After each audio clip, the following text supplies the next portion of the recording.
Okay, time for our big talking point tonight on that SIR exercise. Is a nationwide election special intensive revision exercise timely or not?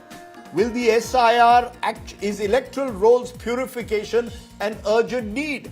Or will the SIR once again be seen as an exercise of excluding citizens from electoral rolls? Is the Election Commission's credibility on the line? Let's go to our big debate.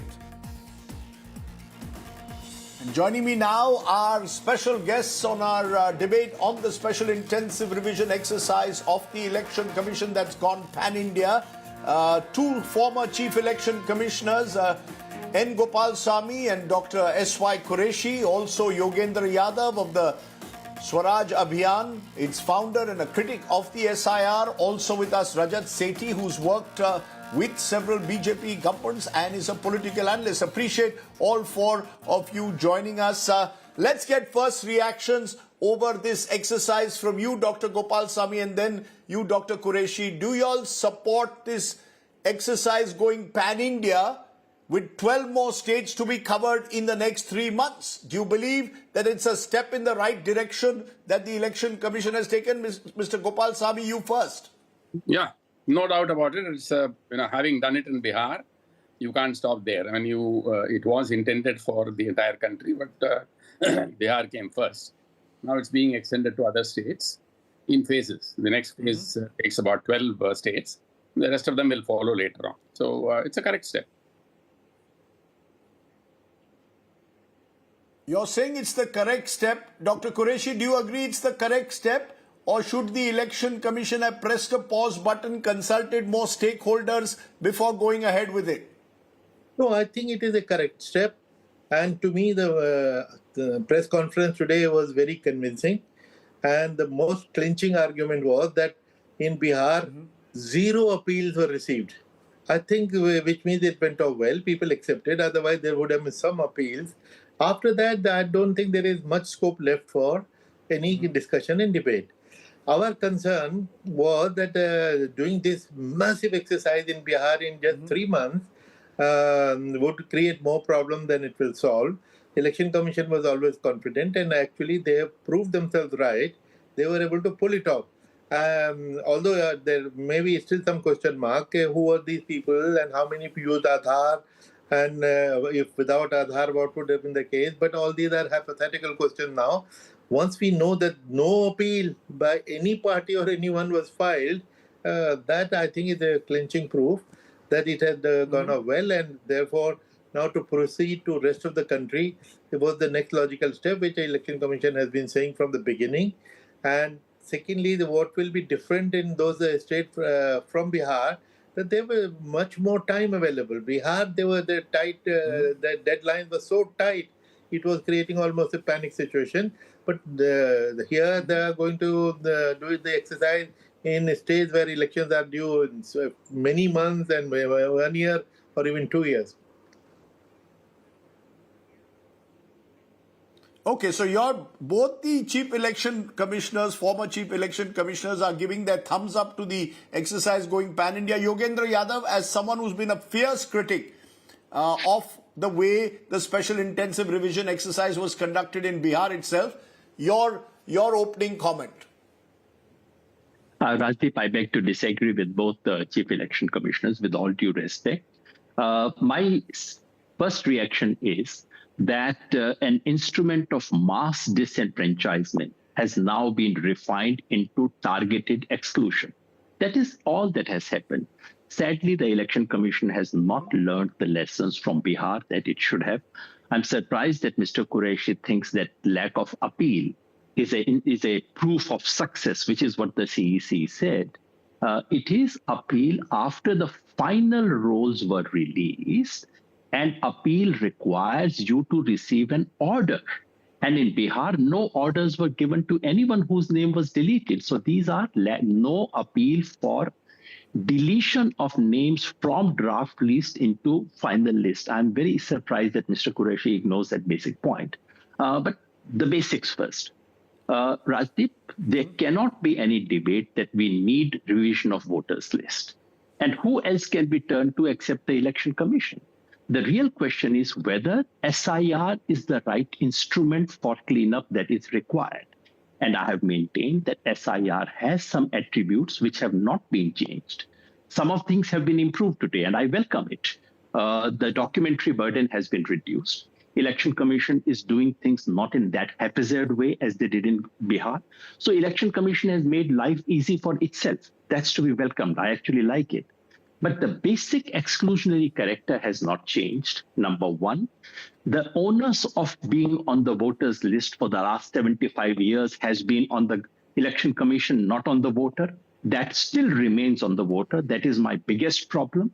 And number two, the nature of documents has not changed. Election Commission is most unwilling to accept even Aadhaar.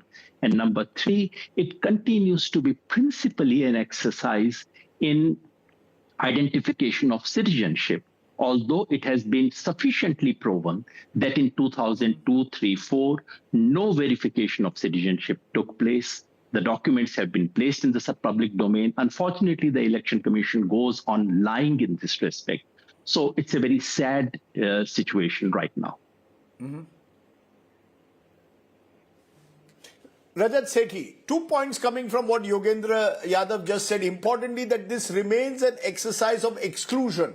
The focus is who do we exclude, who do we delete, how many do we delete, and the onus of proof is on the voter, the citizen voter, and not on the Election Commission as was the case in the past. So this goes against natural justice, wherein you want the government to prove that an X person is a citizen of this country or not. I mean, how on earth is that a logic? The only coherent complaint that was there regarding the Bihar SIR process was it was done too close to the election. Now, I think since they have preemptively started doing it pan-India, I believe that core criticism cannot be again surfaced because that has been addressed. A. B, you want to preempt everything by saying that this is a dooms exercise, is nothing is going to come out of it, or this is something where the burden of proof is shifted to the citizenry. I believe such a cleanup of the electoral rolls hasn't happened at a scale that it was needed. Today, if you print an Aadhaar card, the front page of Aadhaar card itself writes it, that this is only an identity proof. It is neither an address proof nor a nationality proof. How can you conflate Aadhaar with nationality is beyond me. Aadhaar, right from conceptualization itself, even foreigners can apply for Aadhaar. Therefore, Aadhaar as a standalone document cannot be end all and be all of a voting exercise in this country. And I believe Election Commission has to stay true. Otherwise, you're trying to enfranchise people who are not even citizens of this country. I don't understand why this simple fact is not being stated by various analysts on over the past 6-7 months that I'm hearing. You can clearly say that there is a gap that needs to be fulfilled through an alternate national identity, which is a citizen identity card. I'm okay with that, but you cannot conflate Aadhaar being that sole source of document which can replace all other aspects of documentation. And I believe Election Commission is clear on its position. It has tabled its position even before the Supreme Court, and Supreme Court has not asked Election Commission to budge on this position. And that is what the state of affairs is. And the biggest hero around SIR challenge was Rahul Gandhi. Since 1st September till today's 27th October, he hasn't raised this issue. He hasn't even visited Bihar to figure out what has actually happened on people who were deleted. Were those bona fide deletions or non-bona fide deletions? This is the degree of carelessness that the principal proponent of an SIR mess, Mr. Rahul Gandhi, cares about this issue.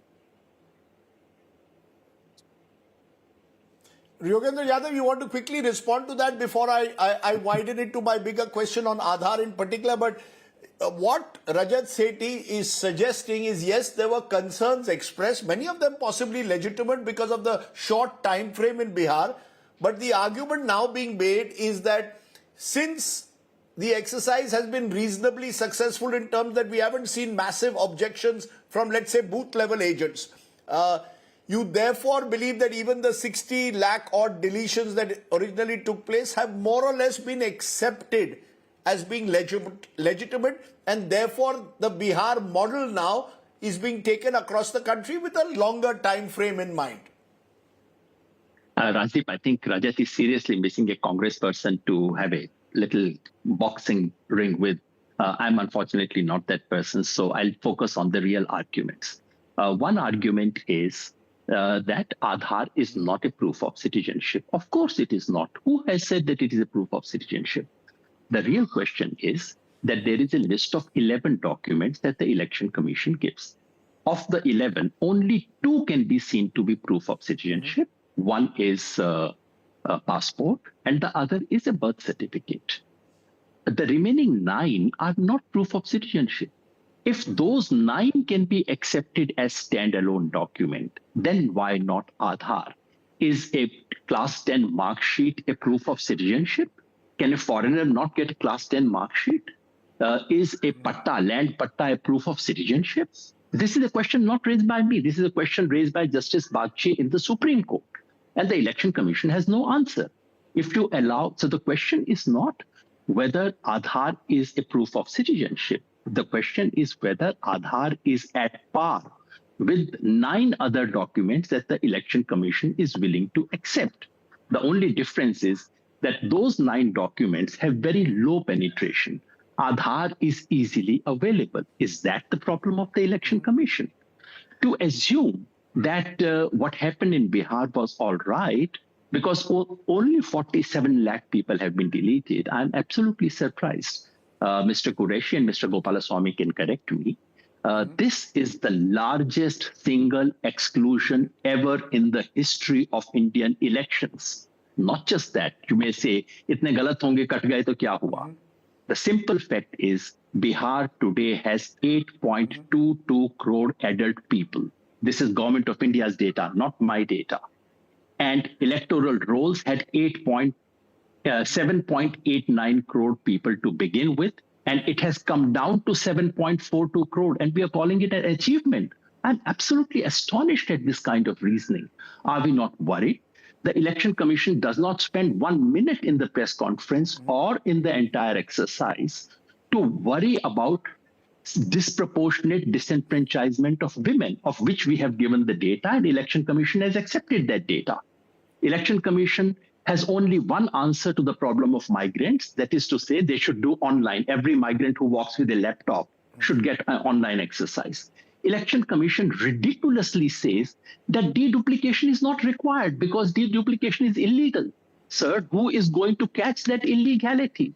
Election Commission is not interested in the junk names and junk information that comes out. And all this is not on my count. The Election Commission of India in 2016 came out with a wonderful document called National Electoral Rolls Purification. Election Commission said why deduplication is important. Election Commission said so many junk names exist, why do we need to exclude them? And today, in a country which gives IT power to the rest of the world, the Election Commission comes in a nationalized televised press conference and says deduplication is not necessary, which clearly shows that the intent is not to clean up electoral rolls. The intent is something else.